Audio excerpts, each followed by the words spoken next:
আমরা ভারতকে যে দিয়েছি সেটা ভারত সারা জীবন মনে রাখবে। ফ্যাসিস্ট হাসিনা 2009 সালে ক্ষমতায় আসার পর সবার আগে ভারতের গোলামির চুক্তি করেন, যেন ক্ষমতার মসনদে টিকে থাকতে পারেন। অবৈধ ক্ষমতা ধরে রাখার জন্য দেশের স্বার্থ জলাঞ্জলি দিয়ে ভারতের সাথে করেছেন গোলামির চুক্তি। মোদির ভারত কখনোই বাংলাদেশের সাথে প্রতিবেশী সুলভ আচরণ করেনি। দেশের রাজনীতি, অর্থনীতি, বিচার বিভাগ থেকে শুরু করে ব্যবসা বাণিজ্য, শিক্ষা, সংস্কৃতি সর্বক্ষেত্রে ভারতের দাদাগিরি ছিল বিগত 16টি বছর। হাসিনার আমলে মোদির ভারত বরাবরই বাংলাদেশকে বিভিন্নভাবে নিয়ন্ত্রণ এবং নানা উন্নয়ন প্রকল্প সহযোগিতার নামে শোষণ করে গেছে। বাংলাদেশের সাথে ভারতের এ ধরনের ছলছাতুরি নতুন কিছু নয়। এরপর 24-এর গণ অভ্যুত্থানে ঢাকার রাজপথে নেমে আসে ছাত্র জনতা। স্লোগানে স্লোগানে জানিয়ে দেয় আর নয় স্বৈরাচার। কঠিন সময়ে জনতার দাবির মুখে ক্ষমতায় আসেন ডক্টর মোহাম্মদ ইউনূসের নেতৃত্বে একটি নতুন সরকার। কাঁধে দায়িত্ব নিয়েই তিনি খুঁজে বের করেন বাংলাদেশের পুরনো সেই স্বপ্নগুলো, যেগুলো ভারতের নোংরা ষড়যন্ত্রে চাপা পড়েছিল এতদিন। আর সেই দৃশ্য দেখে এখন নীরবে কাঁদছে মোদি।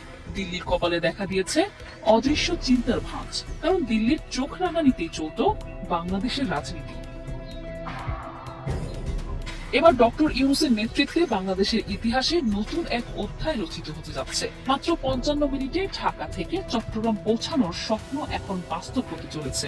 বাংলাদেশ এবার ছুটবে 300 কিলোমিটার গতিতে।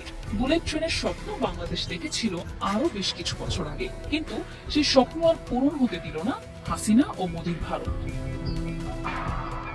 বাংলাদেশের দ্রুত গতির বুলেট ট্রেন চলবে, এতে সহায়তা করবে চীন। এই খুশির খবর হাসিনার আমলে মানুষ যখন পেল, তারা আনন্দে আত্মহারা হয়ে গেল। কিন্তু সেই আনন্দ বেশি দিন স্থায়ী হলো না। এর কারণও যথারীতি সেই ভারত এবং সেই নরেন্দ্র মোদী। মোদী চাইলেন না বাংলাদেশে বুলেট ট্রেন হোক। মোদী যেহেতু চান না, তাই হাসিনা প্রকল্প থেকে সরে আসেন এবং চীনকে না করে দেন। বলছি 2017 সালের কথা। চীনের সহায়তায় ঢাকা চট্টগ্রাম বুলেট ট্রেন প্রকল্পের সম্ভাব্যতা যাচাই শেষ হয়েছিল। নকশা ও নথিপত্র সবই প্রস্তুত, কেবল প্রয়োজন ছিল প্রধানমন্ত্রীর একটি সই।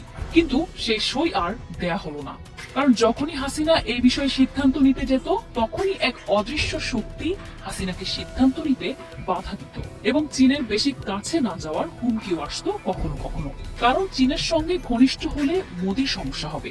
আর এই যে বাংলাদেশে বুলেট ট্রেন হওয়ার ক্ষেত্রে ভারতের বিরোধিতা, এর কারণ মূলত দুটি। একটি হলো ভূরাজনৈতিক সমীকরণের জটিল হিসাব নিকাশ, আরেকটি ইগোর সাথে সম্পৃক্ত। ভূরাজনৈতিক কারণ হলো ভারত কখনোই চায়নি বাংলাদেশ চীনা ব্লকে পুরোপুরি ঢুকে পড়ুক। ভারত বরাবরই চেয়েছে বাংলাদেশকে করদরাজ্য বানাতে এবং হাসিনাকে দিয়ে পুতুল সরকার চালাতে। এ কারণে বুলেট ট্রেন প্রকল্পে বাধা হয়ে দাঁড়ায় দেশটি। আর দ্বিতীয় কারণ ইগোর সাথে সম্পৃক্ত। ভারত মনে করত বাংলাদেশ তাদের ভৃত্য, তারা বাংলাদেশের প্রভু। এ কারণে তারা চায় না এ দেশে বুলেট ট্রেন হোক। কারণ মোদির ভারতের নিজেদেরই বুলেট ট্রেন হয়নি এবং কবে হবে তারও কোনো ঠিক নেই। হাসিনার আমলে যখন বুলেট ট্রেন নিয়ে কথা হচ্ছিল, তখনও খোদ ভারতেই এমন কোনো কথাবার্তা হয়নি। আর এদিকে চলতি বছরই ভারতে বুলেট ট্রেন নিয়ে কথা হচ্ছে। কাজেই ভাবখানা এমন যে আমরা প্রভু, আমাদেরই বুলেট ট্রেন নেই, তোমরা ভৃত্য, তোমরা কেন বুলেট ট্রেনে চড়বে?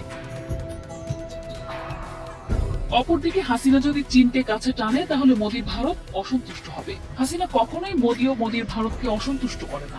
আর ভারত অসন্তুষ্ট হলে তার ক্ষমতার মসনদে যে টিকে থাকা যাবে না, তা তিনি ভালো করেই জানতেন। সে কারণে বারবার থেমে গিয়েছিল এই যুগান্তকারী প্রকল্পটি। আর এভাবেই দিল্লির দাসত্ব করে বাংলাদেশের উন্নয়নের ভবিষ্যৎকে অন্ধকারের মুখে ঠেলে দেন। কারণ বাংলাদেশের উন্নয়ন মোদির গায়ে বিষ কামড়। আবার ফিরল চীনের কর্মকর্তারা, শুরু হলো কাজ। ডক্টর ইউনূসের সরকার প্রকল্পটি বাস্তবায়নে দ্রুত সিদ্ধান্ত নেয়। আর দেরি না করে শুরু হয় ঢাকা থেকে চট্টগ্রাম পর্যন্ত বুলেট ট্রেন রুটের নির্মাণ কাজ, যেখানে প্রথম ধাপে এই রুটে 6টি প্রধান স্টেশন নির্ধারণ করা হয়েছে: ঢাকা, নারায়ণগঞ্জ, কুমিল্লা, ফেনী, পাহাড়তলী ও চট্টগ্রাম। প্রতিটি ট্রেন ঘন্টায় 300 কিলোমিটার বেগে চলবে এবং প্রতিদিন গড়ে 500 যাত্রী পরিবহন করতে পারবে। সেই সাথে বুলেট ট্রেন প্রকল্প ঘিরে স্টেশন ভিত্তিক অঞ্চলগুলোতে গড়ে উঠবে নতুন শিল্প এলাকা। এতে করে ব্যাপক কর্মসংস্থানের সুযোগ তৈরি হবে। রেল লাইন নির্মাণ, station support, technical team, security এবং কাস্টমার সার্ভিস সব জায়গায় কর্মী নিয়োগ দেওয়া হবে। আর এদিকে ঢাকার ব্যবসায়ীরা সকালবেলা চট্টগ্রাম গিয়ে সন্ধ্যায় ফিরে আসতে পারবেন, যা কেউ হয়তো স্বপ্নেও ভাবেনি। এতে করে পণ্য আমদানি রপ্তানি আরো নির্ভরযোগ্য ও সময় সাশ্রয়ী হবে। অপরদিকে পরিবর্তিত বাংলাদেশের চিত্র দেখে হাসিনা মোদী নিশ্চয়ই ভালো বোধ করবেন না। একদিকে ক্ষমতা হারানোর শোক, অন্যদিকে ঈর্ষাকাতরতা নিশ্চয়ই হাসিনা মোদীকে একদণ্ড শান্তি দেবে না।